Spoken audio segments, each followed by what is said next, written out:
say what a heck of an effort that was by BYU. Coach had no surprise. They've played really well at home, and I think they're outscored their opponents 41-10 on forced turnovers, and today we outscored them 21-0 on turnovers. Big, obviously, a huge part in the game. We've outscored our opponents 91-3 off of turnovers in our 9 wins this season. So really proud of the guys, the way they battled from the beginning to the end. There was we were uncharacteristically not gap sound several times, and we did work option, and we had 2 kind of plans. One of them was good enough to win, but not very good plan. But our guys overcame that and played a little better in the second half.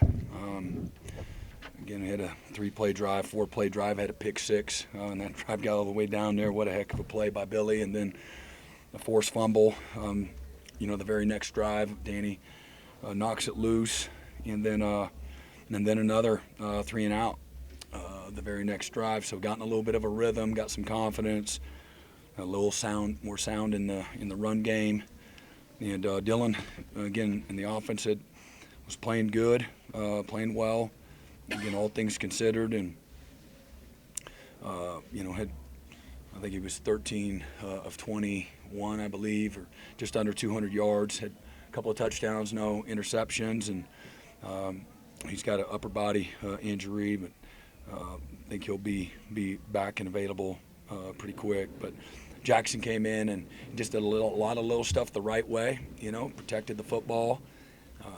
Chewed up some yards, made good decisions, distributed it really well. Guys played well around him. Had the chance. We had the double move, and it was wide open for the 2-touchdown lead there, and just got a little anxious. He was so wide open.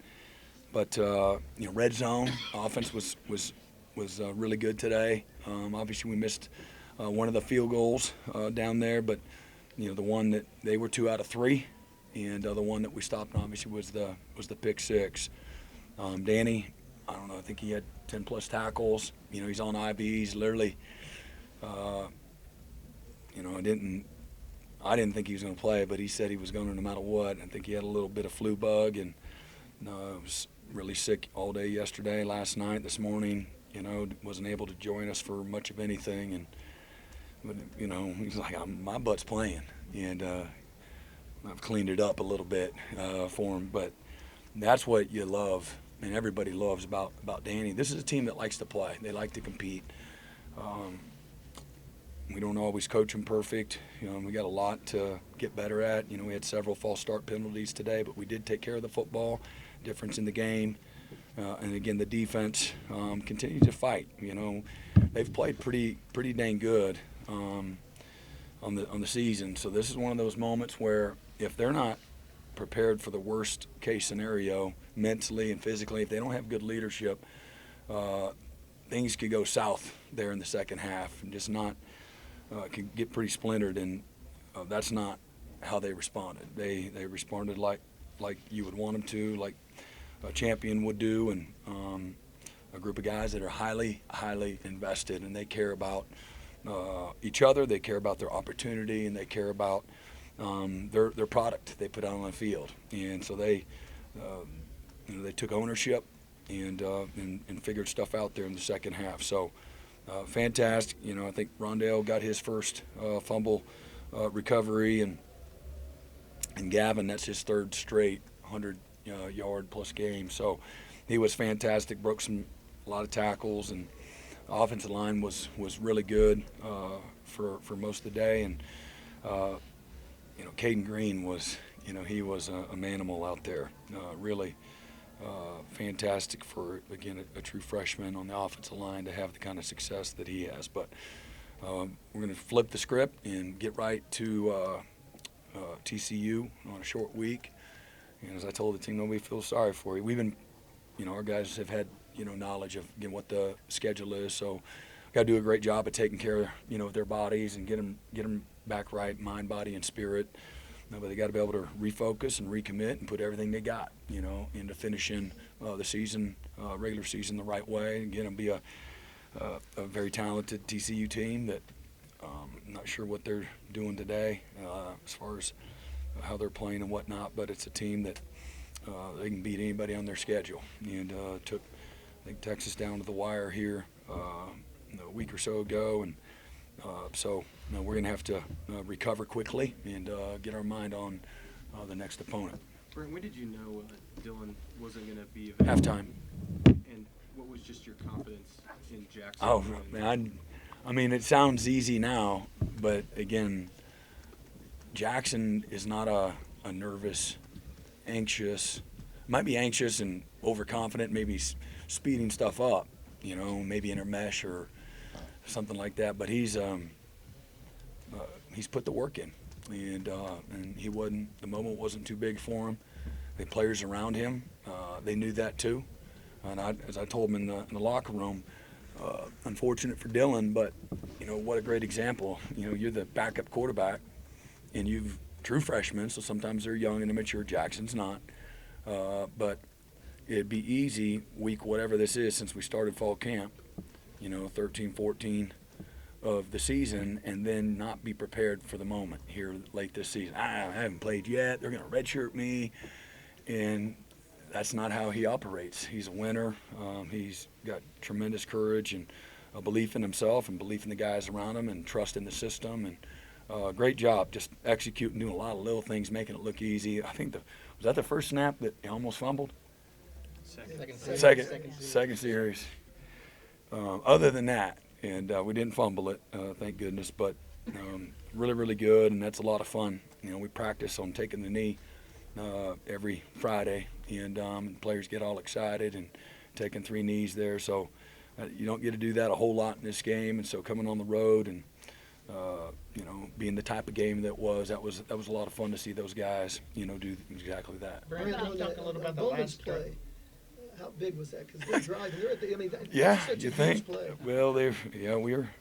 I think it's appropriate to say we were on our heels, and they were tempoing, and we were trying to play tempo defense.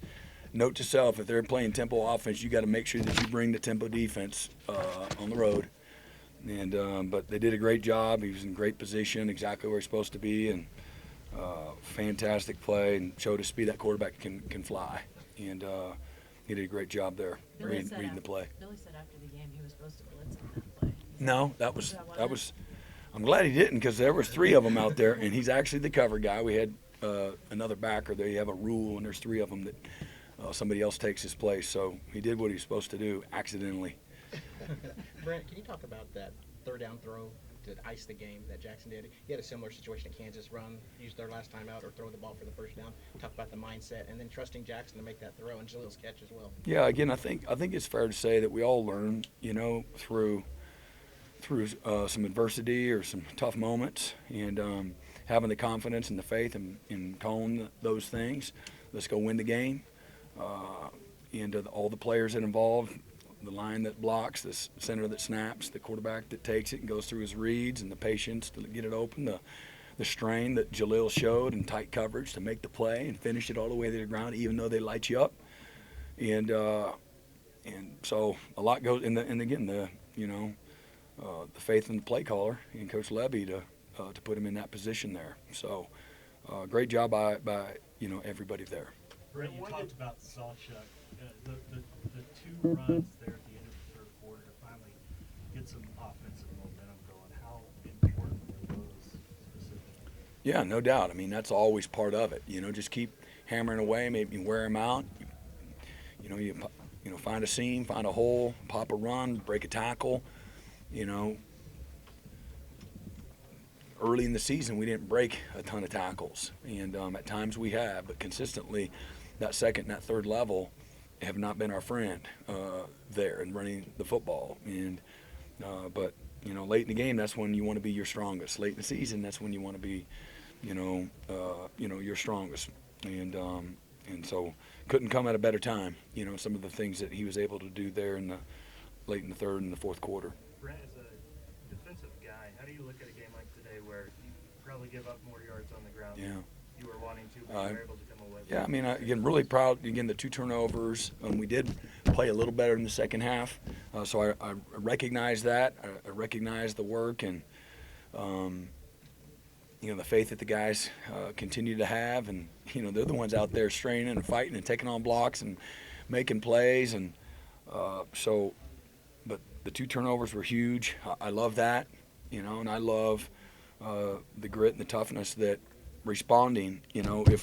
If they had 4 or 5 drives of 8-10 plays in the second half, I'd still be happy with the dub, but got perspective on it. Again, I don't like holding on, and maybe we didn't hold on. First half we had no game control whatsoever on defense, and did again some small subtle adjustments. We did some things a little better, and but they got hot today, and we were again on our heels. But super proud of the guys for keep on fighting. Is What it was your weakness in the realistic first half? that Dylan might be back for, it's a short week, is Yeah. it realistic that he might be back for that game? Yeah. Again, and we'll see how it all goes. I really, honestly, haven't spoken to anybody, since the halftime. And it was a good game for Jaden Gibson. I mean, he gets Yeah. 2 score, and he kind of alternates in there, but he always makes a play. Yeah, he's gotten a lot better, hadn't he? He's grown up and he's matured. Proud of him. He wasn't ready for all that last year. He'll be the first one to tell you, but he's really matured and still has a lot of maturing to do. But he's got a great frame. He's put in a lot of work. He is competitive. He does like to play, likes blocking. He's created a role for himself in the special teams because he's been more accountable, more detailed, and he shows up with a good attitude. So this game will honor you when you do those things. You have that kind of a mindset and that kind of an attitude and the selflessness that it takes, and showing up every day, prepared and ready to compete. Their run game, they looked like they were doing a lot of cutbacks. Is that just something of just? They were doing a little bit of everything. They did inside zone. They were running mid zone. They ran a little bit of counter early, and then they had the quarterback. They had triple option and some of the swap zone read keep game, and we just didn't do a good job of getting these guys in position to fit the gaps, and really poor, really poor, uncharacteristic.